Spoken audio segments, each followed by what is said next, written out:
बिस्मिल्लाहिर्रहमानिर्रहीम अस्सलाम वालेकुम। Welcome back to my YouTube channel. Welcome to another new video. I hope आप लोग ठीक ठाक होंगे। अल्लाह का शुक्र मैं भी ठीक हूँ। तो शॉवर वगैरह मैंने ले लिया था और उसके बाद चेंज भी कर लिया था और आज मैंने ब्लैक एंड वाइट में ड्रेस पहना हुआ है जो कि आप देख सकते हैं। और अभी मैं फिर बाल अपने ड्राई करूँगी क्योंकि सर्दियों में मेरे बाल ड्राई बिल्कुल भी नहीं होते जब तक मैं ड्रायर वगैरह यूज़ ना करूँ। और काफ़ी ज़्यादा ठंड हो चुकी है तो मेरा काम तो एक स्वेटर से चलेगा नहीं, तो ऊपर मैं कोट पहन लूँगी क्योंकि कोट काफ़ी ज़्यादा वार्म है और बिल्कुल कवर रहती है इसमें बॉडी। तो फिर मैं कोट वगैरह पहन लेती हूँ क्योंकि इसके अलावा अब मुझसे बैठा नहीं जाता सर्दी में। या तो बिस्तर में बैठती हूँ तो कोट वगैरह उतार लेती हूँ, अदरवाइज़ कोट ज़रूर पहनना पड़ता है। और बेबी को मैंने सुला दिया था, मेरे पीछे ही लेटे हुए हैं और काफ़ी ज़्यादा ठंड लग रही थी क्योंकि शॉवर लिया हुआ था। और बस अब मैं कुछ स्टाइलिंग कर रही थी। और ये आउटफिट जो है ये मेरा खदर का है और साथ में इसकी वूल टाइप की शॉल है। उसके बाद ये वाला बॉडी स्प्रे मैं देख रही थी और ये मेरी अम्मी का बॉडी स्प्रे है जो कि मेरी ममानी ने उन्हें भेजा था। इसकी बड़े मज़े की खुशबू थी और बस अब ये देख रही थी कि किस तरह से है, फिर इसको अप्लाई वगैरह करूँगी। और इसके अलावा साथ में उनका एक परफ्यूम भी आया था और ये भी बड़े मज़े का था, बॉस इसका नेम था। और इन दोनों की खुशबू बहुत ज़्यादा ज़बरदस्त थी और इनकी पैकेजिंग इतनी कोई क्यूट है ना, इतनी क्यूट है। तो बस मैं इसकी इंस्ट्रक्शंस वगैरह पढ़ रही थी। खैर इंस्ट्रक्शंस पढ़ के क्या करना है, लेकिन वैसे ही मेरा दिल कर रहा था तो मैं देख रही थी इनके ऊपर क्या डिटेल वगैरह दी हुई है और ये कितना लॉन्ग लिस्टिंग है और ये किस तरह से है। तो इसकी बस अब मैं पैकेजिंग वगैरह खोल रही थी और देख रही थी कि किस तरह से है। तो मैंने सोचा वीडियो भी बना लूँ, आप लोग को भी दिखा दूँ। तो देखें कितना क्यूट सा है, कितने मज़े का इसका क्रिस्टल टाइप का मटेरियल है। ढक्कन इसका बड़ा प्यारा सा था और यकीन करें इसकी खुशबू इतनी कोई प्यारी थी ना, पहले तो मुझे देखने का टाइम ही नहीं मिला क्योंकि बेबी जागे हुए थे और उस टाइम पे फिर मैं बिल्कुल उनके साथ ही बिज़ी रहती हूँ। तभी उन्हें मैंने सुला दिया था तो उसके बाद ही मैं देख रही थी कि भई ये किस तरह से है, इसकी खुशबू किस तरह से है।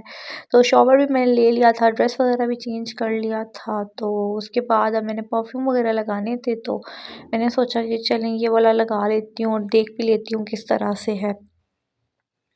अच्छा पता नहीं मैं इतनी ज़्यादा ऑब्सेस्ड क्यों हूँ इस तरह यूरोपियन प्रोडक्ट से, क्योंकि इनकी पैकेजिंग कितनी अच्छी होती है, इनका मटेरियल इतना अच्छा होता है और यकीन करें इतनी प्यारी खुशबू होती है ना। मुझे तो इनकी चीज़ें वगैरह बहुत ज़्यादा प्रोडक्ट्स वगैरह अच्छे लगते हैं, चाहे इनका कॉस्मेटिक हो या चाहे इनके परफ्यूम्स वगैरह हों या इनके शूज़ वगैरह हों, कोट्स वगैरह हों, मुझे इनकी चीज़ें बहुत ज़्यादा पसंद होती हैं। क्योंकि मटेरियल बहुत अच्छा यूज़ करते हैं और क्वालिटी बहुत ज़बरदस्त होती है। और उसके बाद फिर मैं देख रही थी ये शूज़ कुछ आए हुए थे और ये मेरी सिस्टर ने ऑर्डर किए थे दुबई से, तो मेरे अंकल लेके आए थे उनके लिए। तो अब ये मैं देख रही थी और ये भी बड़े प्यारे से क्यूट से थे और बड़ा प्यारा मटेरियल था, बहुत अच्छी क्वालिटी थी। तो बस अब ये मैं देख रही थी और उसके बाद फिर मैं बाकी काम वगैरह करूँगी। काम तो ऐसा मेरे नहीं होते, लेकिन ये है कि कंघी वगैरह कर लूँगी, इसके अलावा लोशन वगैरह लगा लूँगी क्योंकि स्किन काफ़ी ज़्यादा ड्राई हो चुकी है। इधर तो इतनी ज़्यादा ठंड है ना और गैस तो होती नहीं है, लेकिन फिर हमें ये है कि इलेक्ट्रिक हीटर या इलेक्ट्रिक गीज़र वगैरह चलाना पड़ता है, लेकिन वो भी हर टाइम चल नहीं रहा होता तो बहुत ज़्यादा फिर सर्दी लग रही होती है। तो अब बस मैं अपने बाल ड्राई वगैरह करूँगी और ऑलरेडी मैंने आप लोगों को बताया था कि मेरे पास रिमिंगटन का ड्रायर है, इस वजह से मैंने इस दफ़ा दूसरी कंपनी का ड्रायर लिया है। तो वो ये वाला ड्रायर था मेरे पास और इसकी भी बहुत अच्छी क्वालिटी है और बहुत ज़्यादा अच्छा यूज़ होता है। इसको तकरीबन मैंने 3-4 साल से रखा हुआ है और बहुत अच्छा है, बहुत जल्दी बाल ड्राई हो जाते हैं। तो अब ये वाला मैं ड्रायर यूज़ करूँगी और फिर अपना हेड वगैरह कवर कर लूँगी क्योंकि बहुत ज़्यादा सर्दी हो रही है और बाल खुश्क होंगे ही नहीं जब तक मैं ड्रायर यूज़ नहीं करूँगी। उसके बाद ये वाली मैं कैप कर रही थी, मुझे ये अम्मी ने कैप दी थी और ये भी बाहर से ही आई थी, बड़ी प्यारी सी क्यूट सी कैप थी और बड़े मज़े की लग रही थी। इसका कलर बहुत मज़े का ना मस्टर्ड टाइप का कलर है, लेकिन ये है कि वीडियो में बस थोड़ी येलो येलो सी लग रही है। तो बस अब ये करूँगी और उसके बाद ये परफ्यूम वग़ैरह जो हैं इनको मैं सँभाल दूँगी, क्योंकि अम्मी के परफ्यूम हैं, और सॉक्स वग़ैरह भी पहन लूँगी। लेकिन सॉक्स से सिर्फ़ मेरा काम नहीं चलता, क्योंकि बहुत ज़्यादा ठंड होती है और मुझे 2-3 सॉक्स पहननी पड़ती हैं। यकीन करें यहाँ पे बहुत ठंड होती है, तो मैं ये लेदर के कारपेट शूज़ पहन लूँगी, क्योंकि इससे मेरे पाँव बहुत ज़्यादा वार्म रहते हैं। और ये अम्मी ने मुझे भी निकाल के दिए थे, क्योंकि उन्हें पता है मेरे पाँव बिल्कुल भी ना गर्म नहीं होते। शादी से पहले भी ऐसा ही होता था, जब मैं यहाँ पे रहती थी, तो मेरे पाँव बिल्कुल भी गर्म नहीं होते थे। मैं 3-3 सॉक्स भी पहन लेती थी, तो मुझे लेदर के शूज़ या इस टाइप की सॉक्स वग़ैरह पहननी पड़ती थी। तो बस अब मैं ये पहनूँगी और फिर बिस्तर वग़ैरह में बैठ जाऊँगी, या फिर अम्मी के साथ कोई काम वग़ैरह करवा दूँगी। ख़ैर काम वग़ैरह तो मैं नहीं कराती, बातें कर रही होती हूँ ज़्यादातर। लेकिन ये है कि बेबी सोए हुए हैं, तो अपना मोबाइल वग़ैरह थोड़ा यूज़ वग़ैरह कर लूँगी, या गपशप वग़ैरह कर लूँगी, क्योंकि जब बेबी जागे हुए होते हैं तो फिर तो मुझसे कुछ भी नहीं होता, ना मैं बात कर सकती हूँ किसी से, और ना मैं मोबाइल वग़ैरह यूज़ कर सकती हूँ, क्योंकि बहुत ज़्यादा क्रैंकी हुए हुए होते हैं। उनका टीथिंग फेज़ स्टार्ट हुआ हुआ है, उस वजह से भी होते हैं, और वैसे भी उन्हें आदत है मेरे साथ, क्योंकि हम लोग अकेले ही रहते हैं, तो वो बिल्कुल मेरे साथ अटैच हुए हैं। मैं तो बहुत ज़्यादा फिर शोर डालते हैं, तो इस वजह से फिर उनको सिर्फ टाइम देना पड़ता है। उसके बाद मैंने हीटर ऑन कर दिया था, क्योंकि बेबी उठ गए थे, और अब्बू ने ये वाला हीटर निकाल दिया है, क्योंकि गैस तो होती नहीं है। गैस की लोड शेडिंग वगैरह चलती रहती है, जिसकी वजह से फिर गैस वाला हम हीटर नहीं यूज़ कर सकते, तो ये इलेक्ट्रिक हीटर्स वगैरह रखे हुए हैं। तो बस ये है कि बेबी के लिए ऑन वगैरह कर देते हैं, क्योंकि वो खेलता है तो फिर ठंड वगैरह होती है, थोड़ा रूम वार्म वगैरह हो जाता है, या फिर उसका डायपर वगैरह चेंज करना हो तो फिर हीटर वगैरह लगाना पड़ता है, क्योंकि बहुत ज़्यादा सर्दी फिर होती है, और बच्चों को बहुत जल्दी ठंड भी लग सकती है, इस वजह से उनके लिए हम लगा देते हैं। तो बस अब मैं फ़ेस वॉश वगैरह करूँगी, गार्नियर का फ़ेस वॉश यूज़ करूँगी, और ये मेरी अम्मी लेके आई थी अपने लिए, और मैं उन्हीं का ही यूज़ करूँगी, क्योंकि मैं जब यहाँ पे आती हूँ तो अपनी फ़ेस वॉश वगैरह, स्किन के प्रोडक्ट्स वगैरह नहीं लाती, क्योंकि ऑलरेडी अम्मी अपने लाई हुई होती हैं और वहाँ पे पड़े हुए होते हैं। तो बस ये वाला यूज़ करूँगी, और ये मैं ऑलरेडी भी शादी से पहले काफ़ी बार यूज़ कर चुकी हूँ मैट्रिक में, एफएसी में, क्योंकि मेरी स्किन पे सम टाइम पिंपल्स वगैरह हो जाते थे, तो मैं ये वाले यूज़ करती थी। और नीम वाले मैंने बहुत ज़्यादा यूज़ किए हुए हैं, बहुत ज़्यादा यूज़ किए हुए हैं, और काफ़ी ज़्यादा इफ़ेक्टिव भी होते हैं।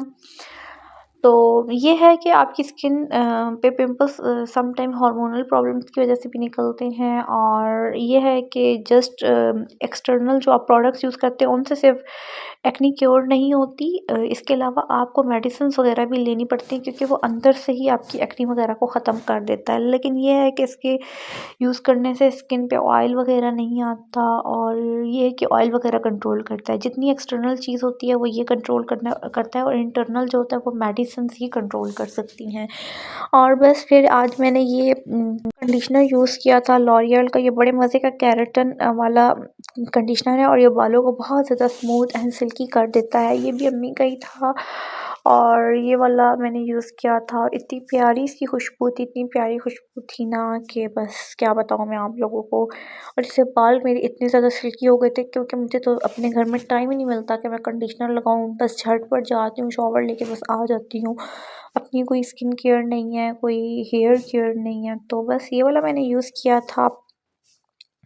क्योंकि जितने भी एक्स्ट्रा काम होते हैं या इस तरह की केयर शेयर होती है, तो वो मैं अम्मी के घर आके ही करती हूँ, ऑयलिंग कर लेती हूँ इस तरह से। और बाथ लोशन मैं ये वाला यूज़ करूँगी, और ये भी मेरी अम्मी का ही है, और मेरी मम्मा ही लेके आई थी इंग्लैंड से, तो ये बड़े मज़े की सी खुशबू है। इसकी खुशबू ना बड़े मज़े की, लाइक आलमंड, बादाम टाइप और इस टाइप की खुशबू है। ये सच में ऐसी ही खुशबू है, बिल्कुल ऐसा लगता है जैसे बादाम वगैरह की खुशबू है, और इतनी प्यारी इसकी खुशबू थी ना, इसको बस मैंने पानी में डाल के यूज़ किया था, और बड़ी प्यारी खुशबू आ रही थी। बस मैं अपने हाथों से, बाजुओं से भी खुशबू ले रही थी, बड़ी मज़े की आ रही थी। सॉफ्ट सॉफ्ट सी, नेचुरल नेचुरल सी, और इसकी पैकेजिंग देखें कितनी क्यूट है, मुझे इतनी क्यूट लगती है इस तरह की पैकेजिंग, लाइट कलर्स में हो या वाइट हो या पिंकिश टाइप हो। तो बस अब मैं इसकी पैकेजिंग वगैरह देख रही थी, इसके अंदर चेरीज़ वगैरह भी यूज़ हुई हैं, और आलमंड मिल्क टाइप की इसकी वाक़ई में फ्रेगरेंस भी थी, जैसा कि इसका नाम वगैरह है। तो बस जी यही पैकेजिंग वगैरह थी, और यही इसका सब कुछ डिटेल वगैरह थी, जो कि मैं आप लोग को दिखा रही हूँ। और उसके बाद अब मैं आ गई थी अपनी कबर्ड वगैरह में, जिसका कबाड़ा हुआ हुआ है, जो कि ख़राब हो चुकी है बिल्कुल। और वहाँ पे मैं देख रही थी मेरा बैग पड़ा हुआ था, क्योंकि मेरा इतना ज़्यादा सामान यहाँ पे भी पड़ा हुआ है। तो मैं बैग देख रही थी कि मैंने बैग में क्या डाला हुआ है। तो बैग के अंदर ये एक मिनी बैग था, ये भी मेरी मम्मा ने मेरे लिए गिफ्ट लाई थी, तो ये मैंने इसके अंदर ही रख दिया था। यार वैसे भी वहाँ इतने बैग मेरे पास पड़े हुए हैं, तो मैं इतने ज़्यादा बैग लेके जाके क्या करूँ? ऑलरेडी इतने बैग पड़े हुए हैं, मैं तो कहीं बाहर भी नहीं जाती, तो फिर यहीं पे मेरी चीज़ें पड़ी रहती हैं कि वहाँ से उठा के रोज़-रोज़ यहाँ पे कौन लाए। जब यहाँ आती हूँ तो फिर ये वाले बैग्स यूज़ कर लेती हूँ। तो इसके अंदर मेरी ज्वेलरी वगैरह पड़ी हुई थी, और ये ज्वेलरी मेरी मेहंदी की थी, और चूड़ियाँ वगैरह पड़ी हुई थी इसके अंदर सारी। तो मैं देख रही थी कि सारा कुछ मैंने इसके अंदर ऐसे ही घुसा के रखा हुआ है, इतना अनऑर्गनाइज्ड हुआ हुआ है। तो ये ज्वेलरी मैं क्यों लाई थी यहाँ पे, क्योंकि मेरी नंद की शादी थी, तो मैं उस टाइम पे ज्वेलरी वगैरह ले आई थी। तो फिर अब यहीं पे पड़ी हुई है, क्योंकि यहाँ पे चीज़ें मेरी संभाली रहती हैं और कोई भी यूज़ नहीं करता। और साथ ही साथ ये एक मेरा वॉलेट टाइप था, जो कि अब ख़राब हो चुका है। ये भी मैं काफ़ी ज़्यादा यूज़ करती थी, और इतना ज़्यादा मेसी हुआ हुआ है मेरा बैग, ऐसे मैंने बेस फेंकी भी है। उसके अलावा ये मैं सईद गनी की क्रीम यूज़ करती थी, बिल्कुल नेचुरल सी क्रीम थी, और ये बड़े मज़े की लगती है। ये मैं यूज़ करती होती थी पहले, लेकिन अब मैं इसको यूज़ नहीं करती। ख़ैर गर्मियों में इसको मैंने यूज़ किया, लेकिन ये इससे ना बहुत ज़्यादा फिर पसीना आता है गर्मियों में, इसलिए अवॉइड करना चाहिए, नहीं यूज़ करनी चाहिए। सर्दियों में बस ये है कि यूज़ कर लेनी चाहिए। और सईद गनी के प्रोडक्ट तो वैसे भी बहुत ज़्यादा नेचुरल होते हैं, बहुत मज़े के होते हैं, तो इसलिए भी यूज़ करते हुए डर नहीं लगता कि स्किन ख़राब होगी, क्योंकि इनके ज़्यादातर हर्बल प्रोडक्ट्स होते हैं। और ये मेरा सिरप था, जो कि मैंने बहुत ज़्यादा पिया है। ये मेरा जब स्टमक हर्ट बर्न होता था, स्टमक में दर्द होता था ड्यूरिंग प्रेगनेंसी, तो ये मैंने पिया था बहुत ज़्यादा। और इसके अलावा ये लोशंस वगैरह गार्नियर की पड़ी हुई थी बैग में, इतना कुछ मैंने रखा हुआ था, रैपर्स भी फेंके हुए हैं, मतलब कोई हाल नहीं है मेरा। और ये ऐसे टिस चीज़ें पड़ी हुई हैं, इनको किसी ने भी नहीं छेड़ा। और ये ओले की मेरी बेस थी, जो कि बहुत पुरानी है मेरी, और ये भी मुझे ममानी ने ही दी थी बाहर से, और ये बड़ी प्यारी सी है, लेकिन ये है कि मैंने कभी यूज़ नहीं की। बस ये चीज़ें मैं देख रही थी कि यार कितना खिलारा मैंने मचाया हुआ है, और माशाल्लाह से चॉकलेट्स खा के रैपर्स भी इसके अंदर फेंके हुए हैं। तो बस अम्मी मेरी चीज़ों को छेड़ती नहीं है, उन्हें पता है कि भई इसकी चीज़ें पड़ी हुई हैं, सँभाली हुई हैं, वरना ये शोर डालेगी कि ये मेरी चीज़ें आगे पीछे हो गई हैं। और ये किट मुझे मेरी फ्रेंड ने दुबई से दी थी, और इसका भी बेड़ा गर्क मैंने किया हुआ है, और ये तो अब मेरे ख़्याल से एक्सपायर भी हो चुकी होगी। बस इन चीज़ों को अब मैं सँभलवाऊँगी, और जो यूज़लेस चीज़ें हैं उनको निकाल दूँगी। और बस यही था मेरा आज का व्लॉग, और आई होप सो कि आपको मेरा व्लॉग पसंद आया होगा। और अगर आप लोगों को मेरा व्लॉग पसंद आता है, तो मेरे चैनल को सब्सक्राइब ज़रूर कीजिएगा, वीडियो को लाइक कीजिएगा। और बस अब मैं अपना बैग वगैरह समेट रही थी, क्योंकि फिर बहुत ज़्यादा मैस क्रिएट हो जाता है। और ये मेरा निकाह का दुपट्टा भी पड़ा हुआ था, और मज़े की बात ये है ना कि मेरा जो निकाह का दुपट्टा था, ये मैंने ना वेयर किया था जब निकाह पे ना, तो इसकी बड़े मज़े की स्टोरी है। मैं अपनी अम्मी को कह रही थी कि मुझसे किसी ने पूछा ही नहीं है कि मतलब कबूल है ना, जब निकाह के टाइम पे बोलते हैं लड़की को कि कबूल है, तो अम्मी लोग कहते हैं कि भाई तुमने ऊपर दुपट्टे पे जो लिख के लगाया हुआ था कबूल है, तो तुमसे पूछने की ज़रूरत क्या थी? तो बस सिग्नेचर ही करवाए थे मुझसे। तो चलें जी, मिलते हैं नेक्स्ट व्लॉग में। अपना ढेर सारा ख्याल रखिएगा। अल्लाह हाफ़िज़।